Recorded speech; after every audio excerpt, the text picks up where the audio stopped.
Les amis, nous continuons avec notre playlist. Alors, nous allons aujourd'hui nous atteler nous allons nous atteler à ajouter donc les différents éléments de notre barre de navigation. D'accord?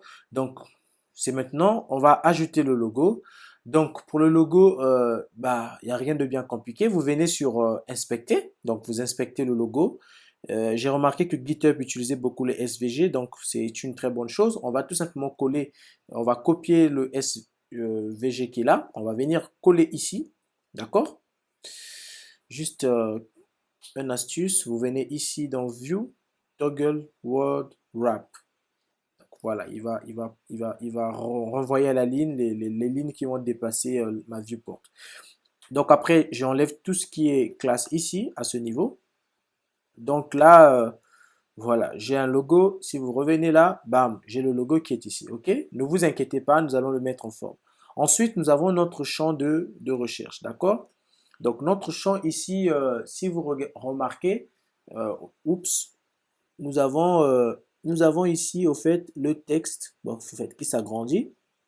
On va voir comment on va le faire, mais déjà, nous avons ici notre champ de texte avec la bordure et puis nous avons encore un petit élément à l'intérieur. Donc moi ce que j'ai fait, euh, je suppose que bon j'aurai deux éléments, d'accord? Donc j'aurai d'une part un input de type texte, d'accord? De type texte, après j'aurai un bouton, d'accord? Un bouton qui va avoir tout simplement slash à l'intérieur. Ensuite j'ai le menu UL. Donc ici, il s'agit d'avoir un menu avec des liens hypertextes.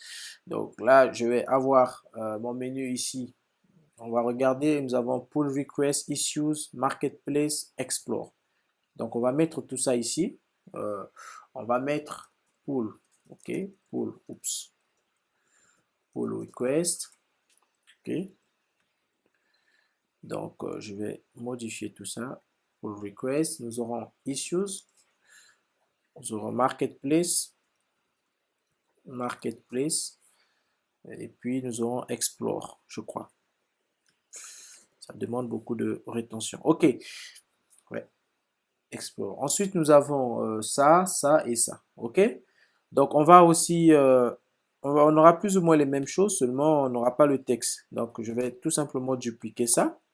J'ai trois éléments ici, un, 2, 3. Donc je vais mettre les trois éléments ici. Donc voilà le premier lien. En réalité, ça sera une image. Qu'est-ce que je fais? Donc je fais ceci et je fais ça. Voilà. Bon, après, c'est la même chose que je vais dupliquer un peu partout. Donc, j'aurai ici, j'aurai une deuxième et puis j'aurai une troisième. D'accord? Donc, la même chose pour les images ici. Je viens inspecter. Je prends la SVG. Je pointe bien sur SVG et j'appuie sur Copy Element. Donc là, rien de bien compliqué, hein. Vous faites juste ça. Ensuite, nous avons cette icône de plus.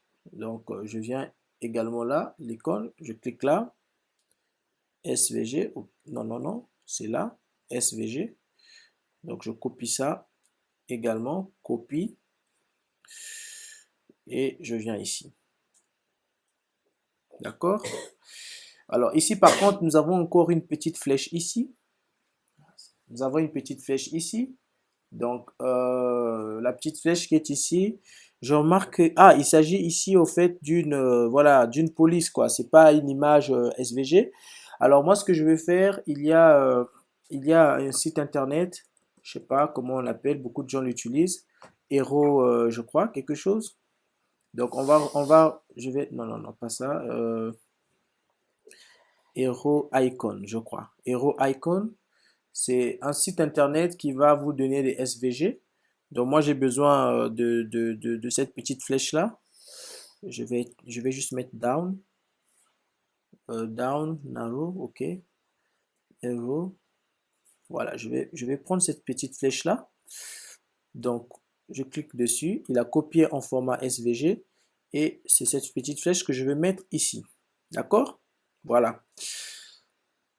Donc ensuite, bon, si vous remarquez, j'ai cette petite flèche là.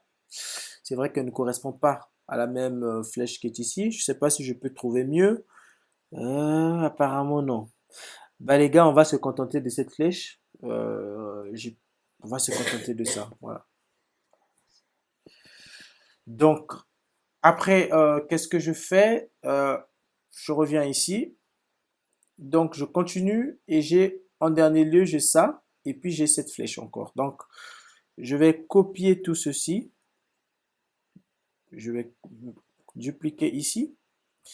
Donc, j'ai, au lieu d'avoir une image à ce niveau, bah, j'aurai tout simplement un bloc parce que remarquez ici, c'est avant tout, nous avons un bloc, je crois que c'est un cercle avec un petit truc là. Donc voilà, je vais avoir un bloc et mon bloc à moi, voilà, je vais le donner une certaine largeur. Donc width, je vais mettre par exemple 4 ou bien 8 si vous voulez. 8, je vais aussi mettre 8 pour que ça constitue un rectangle. Et je vais donner une background, faites un background, pardon, de noir, d'accord? Donc, 8, W tiré la valeur, ça équivaut à la largeur. C'est la même chose que nous avons fait pour H, et il y en a aussi pour le W, donc qui est pour le width, ok? Donc, si je fais ça, je reviens ici, vous voyez que j'ai un petit rectangle ici, et puis j'ai ça. Ok, ça c'est parfait. Donc, une fois que ceci est fait, donc nous avons ici tous les éléments qui vont constituer notre barre de navigation. D'accord? Donc, qu'est-ce que je fais par la suite? Je commence par styliser déjà le logo. Donc, je commence par le logo. Alors, il y a une première chose qu'il faut remarquer, c'est que tous ces éléments, ici, nous avons en fait un alignement. Si vous remarquez, nous avons un alignement ici, là, un alignement vertical. Donc, les éléments s'alignent de manière verticale. Alors que nous voulons un alignement horizontal. D'accord? Donc, comment on fait avec Tailwind pour aligner les éléments horizontalement? Eh bien, on pointe au niveau du parent et on va utiliser la classe Flex. Donc, Flex, à lui seul, va nous permettre d'aligner les éléments horizontalement. Vous remarquez? C'est waouh, c'est fantastique. Donc là, nous avons par exemple le logo aligné horizontalement. Nous avons notre input et puis nous avons nos UL, nos UL ici et puis nous avons notre UL là aussi. La raison pour laquelle à l'intérieur du UL, les éléments ne sont pas alignés horizontalement, c'est parce que notre UL est un parent pour les lits. Donc on va aussi appliquer, si vous avez deviné, on va aussi appliquer au niveau du UL, nous allons aussi appliquer la classe Flex. Donc en appliquant la classe Flex au niveau du UL, remarquez bien ici, nous avons les éléments aussi qui s'alignent, ok? Et il ne reste plus qu'à appliquer donc la classe Flex au niveau de notre dernier UL. Donc voilà, je fais Flex, bam. Là aussi, j'ai les éléments qui s'affichent, ok? Et à l'intérieur, vous allez remarquer que les SVG aussi sont considérés comme des blocs, donc ils affichent les éléments verticalement. Donc à l'intérieur on va dire à l'intérieur donc de là où j'ai deux éléments, vous voyez que là dans le A, j'ai deux SVG, donc j'aimerais qu'ils s'alignent horizontalement. Je vais aussi appliquer un autre flex ici. Je vais aussi appliquer un autre flex à ce niveau parce que j'ai un div et puis j'ai ça. Donc voilà, bam, j'applique un autre flex. Et si je reviens ici, vous voyez que tout est aligné de manière horizontale. Ça, c'est déjà la première des choses. OK? Après, nous allons centrer verticalement tout ceci. Parce que remarquez, c'est pas beau. Les éléments commencent par défaut en haut parce qu'ils sont alignés de façon verticale en haut. Donc, nous allons les mettre au milieu. Comment on le fait? Eh bien, on revient toujours au niveau du parent. Nous allons appliquer une autre propriété qu'on appelle item center. D'accord? Donc, où est-ce que je trouve toutes ces propriétés? Alors, vous avez la possibilité au niveau de Tailwind de venir ici, faire une recherche rapide. Donc là, vous avez la possibilité de rechercher. Si vous voulez flex, vous faites par exemple flex, d'accord? Et là, vous avez ici là la documentation qui est assez fournie. Il va vous expliquer tout ce qui va avec flex. Donc, vous avez flex ici. Si vous voulez connaître sur les alignements, eh bien, vous avez alignement vertical, alignement. Vous avez la possibilité de regarder, aligne, etc. Donc, moi, je vous épargne un peu ici, mais toutefois, si vous voulez en tout cas regarder, avoir par exemple tout ce qui concerne par exemple les dimensions, le spacing, vous avez tout simplement à taper sur la documentation, vous allez trouver l'information que vous voulez. Donc, ou bien vous tapez tout simplement center. Par exemple, I justify a line item, vous pouvez cliquer ici et il va vous expliquer, ok, lorsque nous avons un flex, quand vous appliquez item center, voici ce que ça fait. Ça centre les éléments verticalement. Donc, vous avez aussi la documentation qui est ici là.